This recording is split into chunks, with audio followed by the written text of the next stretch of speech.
For a while, my condition became serious. My beak became longer, thicker, and harder due to the virus. So I couldn't eat the normal parrot food. My mother soaked the bird food in water and mixed it into a paste, then added corn, so that I could barely eat a little. Even so, I had no appetite and lost some weight.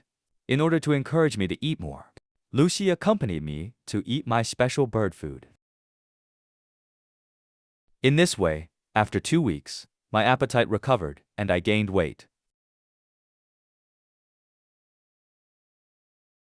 So I started to do the exercise I like again.